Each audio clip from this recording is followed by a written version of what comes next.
Welcome back. I just want those responsible to be held accountable, says local music artist Rayvon Morrison, also known as Von Trapp, as he explains to our JCN News reporters what he calls a traumatic encounter with officers from the Royal Bahamas Police Force.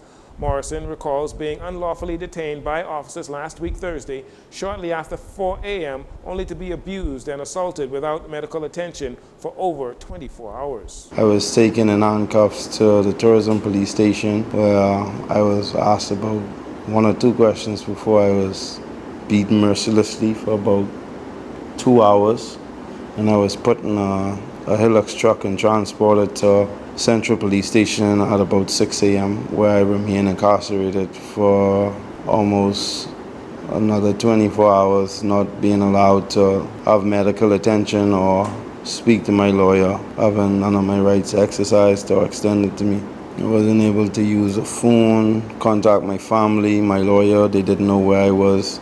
Although badly injured and being overlooked for hours, Mr. Morrison says one officer out of the three assisted him with being released from police custody. PMH, where I stayed still in police custody under the watchful eye of the law until almost 1 p.m. the following day, but still having no medical attention administered to me. The officer suggested that I self-discharge, and he would see to it that I got police bail and that I should seek private medical attention. So that's what I did.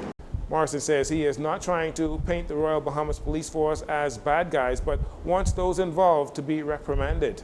I just would like accountability for those who were involved. It was primarily one officer who physically abused and assaulted me. Not trying to defame the Royal Bahamas Police Force, but if there are bad apples in the bunch, I feel like those people should be held accountable. That's what justice looks like for me. So future incidences like this can be lessened or mitigated or rubbed out entirely. I don't want to paint the police in a bad light. That's not my goal. That's not my agenda here. But as far as the injustice that was done to me, I would like that to be put on the spotlight and magnifying glass, investigated. The third officer assisted Rayvon with reaching out to his family members after 24 hours with not contacting them or having use of his cell phone device. The matter was taken to court and will continue as ongoing investigations will take place. Police are investigating several armed robberies that took place on Wednesday. The first incident occurred on Fleming Street, just off East Street, around 5 a.m. Wednesday. Police say the victim was outside his residence when an unknown male confronted him and robbed him at gunpoint of his dark green 2004 Ford Explorer. The suspect left the scene in the stolen vehicle.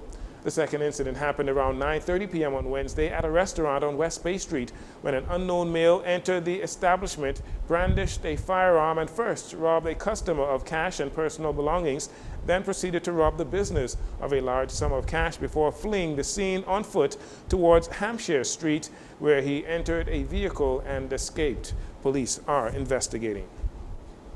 Deputy Prime Minister Chester Cooper, in a press conference on Wednesday, announced the launch of the Downtown Mural Project and the Family Island Icon Project. The Downtown Mural Project was initially announced back in March and has since expanded its reach throughout the islands of the Bahamas. Mr. Cooper spoke about the program's objectives. A key priority of the Ministry of Tourism, Investments and Aviation is to facilitate the development and revitalization of downtown. In March of this year, in cooperation with the Tourism Development Corporation and the Revitalization Unit, we announced the launch of the Downtown Murals Project. The project stands as a testament to the commitment of this administration to preserving the rich heritage of the Bahamas, enhancing our overall tourism product as a destination, and stimulating the local orange economy through the transformation of urban spaces. Artists were tasked with the challenge of creating an iconic Instagrammable sign that would be strategically placed to attract tourists, promote our islands, and boost the orange economy. Deputy Prime Minister Cooper said the Ministry of Tourism is dedicated to advancing the tourism sector by displaying our culture through the arts. The murals themselves is only a teaser to future artistic and cultural works that we will undertake in downtown Nassau and the surrounding areas. So please continue to follow the work of Downtown Revitalization Unit, the Tourism Development Corporation, and the Ministry of Tourism. Asked about plans to maintain the masterpieces, Deputy Prime Minister Cooper says the Ministry of Tourism and its stakeholders have implemented a strategy to ensure the upkeep and maintenance of all murals across the islands. And that'll do it for your JCN Evening News. Once again, I'm Jarino Saunders. Thank you so much for joining us. This segment of the news has been brought to you by Sun Oil Limited.